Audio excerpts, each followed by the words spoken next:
Good afternoon. Sure. Just this afternoon, I just finished lunch with the president and the vice president, and we basically talked about two things. We talked about Irma, and we talked about Puerto Rico. So first, with regard to Irma, our state has come back strong. We have our power back. People are back in business. The area that got hit the worst for long-term damage is the Keys. It's from about 23 miles north of Key West for about 25 miles, and we got everything. They got 9+ foot of storm surge, they got wind, they got rain. It's devastating down there. The big issues I have in Florida right now is it's debris cleanup, and we still have housing issues. And so we are working with FEMA to make sure we know all the options with regard to housing, and we're continuing to work on cleaning up our state. But Key West already has taken cruise ships, so clearly our tourism industry is coming back strong. The big issue I have after Irma in Florida is the dike at Lake Okeechobee. We got a lot of water, and as you probably know, I evacuate citizens just around the Lake Okeechobee. The waters continue to rise. It probably will get up to a little bit less than 17 feet, and so it's very important that the federal government become our partner and get this done. This is a federal project. And we have put up $50 million.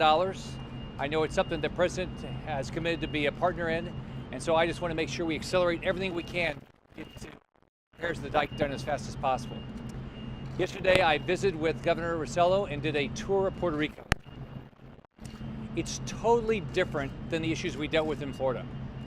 You have to think about Puerto Rico this way. It's an island with a lot of mountains. And so the whole place was devastated by Maria. So power lines are down, transmission lines are down. You have you have towns that have one road in and one road out. Or just one road in and out. So if that road is washed out or if it's full of debris, you can't get there by truck or by car. So the only way you can get assets in there is by air. So as in Florida, we have the opportunity as Floridians that we can deal with different issues than probably the federal government can. We have similar departments like Department of Education or Department of Transportation that does things similar to what the island or the territory of Puerto Rico does. And so what I've told the governor, who I know is working very hard, is we're going to do everything we can to help Puerto Rico. We did a conference call today with our different agencies to just say, how can we be helpful to you on a daily basis? I told them on top of that, we've worked through working with FEMA and the federal government. I've had 3 hurricanes in the last 12 months. So any way that we can help be a liaison with the federal government, we want to be helpful. So I want to do everything I can to help the governor, Governor Rossello, and help all the citizens of Puerto Rico. I talked to the president about it. I told him, of course, the biggest issue that we're dealing with right now in Puerto Rico is we need more truck drivers and we need more trucks. We've got to get everything out of the port, whether it's the fuel, the water, but the biggest thing is the fuel. Their issue was different than Florida's in that we had a problem getting fuel into our ports. They had the fuel. They got to get it out of their ports because if you think about it, it went from a state that had power to now a state that's not a state but an island that is dealing with no power, and so they're relying on diesel generators. So I'm going to continue to be helpful to the governor. I know he's very, very committed, and I know that this country is all going to stand behind the island and the territory of Puerto Rico and do everything we can to make sure they get back to normal, just like they've done to Florida. We've had people volunteer and come to help us all over this country and even outside this country, and I know we'll do the same thing for Puerto Rico. Governor, given what you just said. Sure. I'm sorry, start all over again.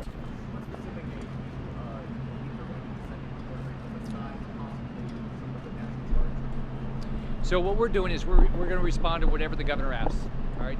So whether it's national, we already have some National Guard assets there, and we're also helping them doing their emergency requests because you know about the island has power and about only 20% have cell connection. So even when I just talked to the governor a few minutes ago, even then we got disconnected.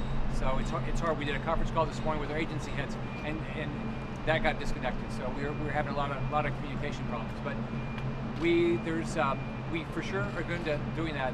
They're asking for a lot of police resources, which we are logical support for that because we have a lot of Spanish-speaking law enforcement, and we're close, so I'm sure we'll be helping there. But we've told them whatever their needs are, we're going to be there. I've already said that ask all of our state colleges and universities to give in-state tuition to any Puerto Ricans students that come to Florida. We're going to see how we can help them with their K-12 education in that regard. So we're just going issue by issue. But right now, we've got to get truck drivers there. We've got to get trucks there. We've got to get generators there. That's their main need. There'll be new needs as this goes along when they have washed out roads. So we'll help them with procurement with DOT. We'll find assets. Can you imagine large numbers of Puerto Ricans will be relocating now to Florida? Well, I know that the governor would like he wants to rebuild the island of Puerto Rico, but I know short term probably someone will be coming to Florida.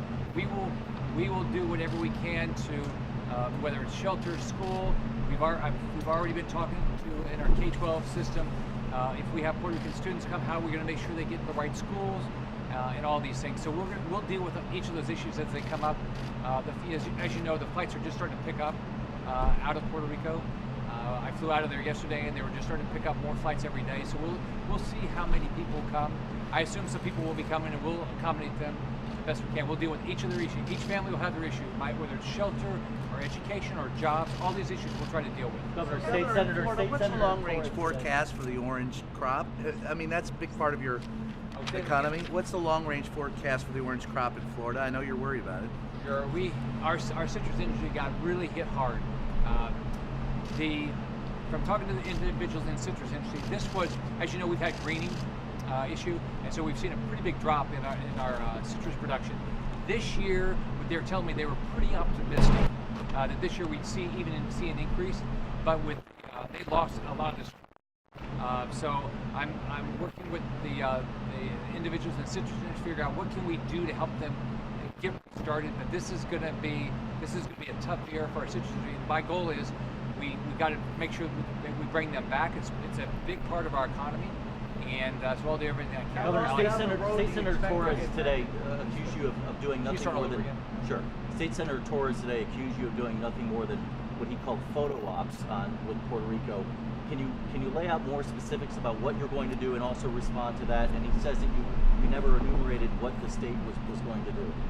So first off, this is not a time for politics. This is a time to help people. But let's see first. I want to here's the things we've already done, but remember what my job is to be responsive to what the governor of Puerto Rico wants.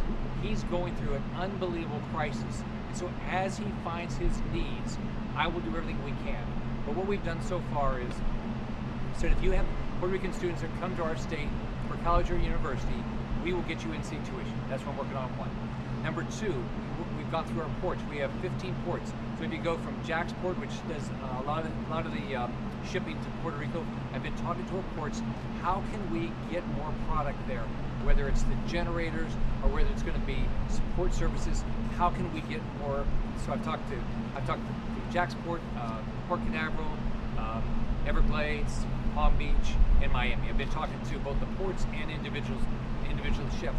And then what we did yesterday and what we did today is just whether we talked to the individual responsible for education. We just went piece by piece and went through all the types of issues. No different than what we've been through. I went through hurricanes before I was governor. I've done it now, and so my job is with Governor Rossello, tell me your problem, and I'll see if I can help you at the state level.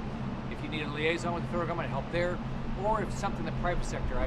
I've talked to our power companies, all these things, to say how can we be helpful. Criticism and it's received on the response to Puerto Rico. You've seen the criticism that the president has gotten from Puerto Rico. Having gone through Irma in Florida and seeing the response there, you were just in Puerto Rico. Do you think the criticism is justified for the response there? Here's my experience.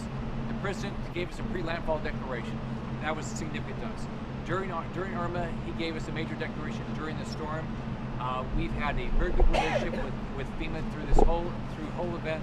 I talked for probably the first week almost every day to the president multiple times a day, to Administrator Brock Long, and so I can't thank them enough. We still have a lot of work to do. I mean, we all have to continue to. We got housing problems, debris problems. We got some problems in Florida. Here's what the issue in Puerto Rico is totally different. I mean, you have the unbelievable isolation. So, like, I think I had something like 60,000 people doing power restoration. Well, half of them drove into my state. You can't drive into Puerto Rico. So, that's the number one issue after you making sure everybody's recovered and making sure they have their food and the water. You got to get power back on. That is a tough issue. I know that the Corps of Engineers, DOD, has sent some resources. I've offered resources to do that, but it's totally different. And how do you get resources there? So I know everybody's committed. I talked to the president. I know he's committed, and I'm going to do everything I can. Sir, you've seen the devastation on the ground. The president is scheduled to visit Puerto Rico on Tuesday. Do you feel the island is prepared for a presidential visit this soon? Well, that's really a decision by the governor of Puerto Rico and the president. But I think people appreciate when the president comes and they feel comfortable that they're being heard. I mean, the biggest thing is you want to know you're being heard and you have a direct conduit to say, if I have a problem and I need your help in something, that somebody will be responsive. So I tell you, in my case, when I go around my state pretty much every day, and my job is, what do you need that I can be helpful with? I can't solve every problem as you expect, but I'm going to see what I can do to solve it. So what do you say specifically to DHS Acting Secretary Duke, who yesterday said this is a good news story, who applauded the response of the federal government? Has the response of the federal government been adequate and quick enough?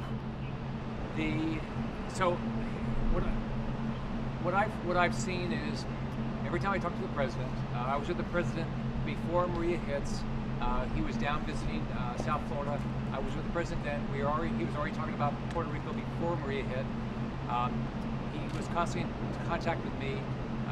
My impression is he's done the same thing with Governor Rosello. I can tell you their issue now is goods have gotten into that port. I mean, I was talking to shippers as an example, and they were saying, we don't have more room in the port to take stuff. They said, because I said, we have a lot of people here that want to give. They said, we don't have room because the port's full. We got to get the stuff out of the port. So that's one thing. That's what we need these drivers. That's one, not just get the fuel out, but everything in the ports. And then behind that, we're going to need the generators. But Has the president done a great job, as he has said over and over again, in Puerto Rico? I can tell you my experience. My experience is the president's focused. He talks about it. He cares about it. He was helpful to me and ours. We talked about it when I called. People addressed the issue. I know the issue right now down there is you got to get stuff out of the ports. I know the governor's focused. I know I'm going to be focused. I want everybody to be as helpful as possible. And let's all remember, we're in the middle of a crisis. And the island is just in the middle of a crisis now. 95% of the people without power. Let's focus on every day, what can we do to fix it? And then after the fact, we ought to step back and say to ourselves, how can we do this better? That's what I'm going to do in my state. I think we worked hard with regard to Irma, but I'm sure there's something we can do better. Governor, so last time the president was in Florida, he urged you or asked you publicly to run for Senate. Did you talk about that today when you were having a meeting with him? And what are your current thoughts about that? Is that job appealing to you? It's 2017. That's in 2018. I've got my job right now is to continue to get our state back to work, and I want to be as helpful to Governor Rosello in the island of Puerto Rico. That's what I'm focused on right now. Governor, so many members of the Florida delegation have been telling us they've been frustrated with NOAA in terms of maintaining their Hurricane Hunter aircraft. They basically feel like they've kind of fallen apart here. And I was curious, your experience with NOAA, have you felt that they've been able to handle the job so far? So yeah, our experience is when we think there's a hurricane or something like that's coming up, what we do is we start doing daily calls at 11:15 and 5:15, and we call up our emergency management teams all around the state, and we have the National Hurricane Center on all those calls, and the National Weather Service, and they're giving us briefings constantly. And then we're relying on their constant updates, which are about every 3 hours I think it is. They update. Our experience has been positive. I visited the National Hurricane Center.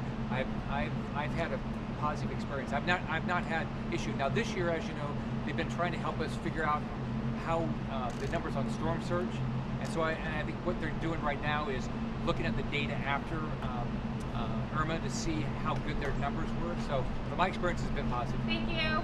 Thanks, everybody.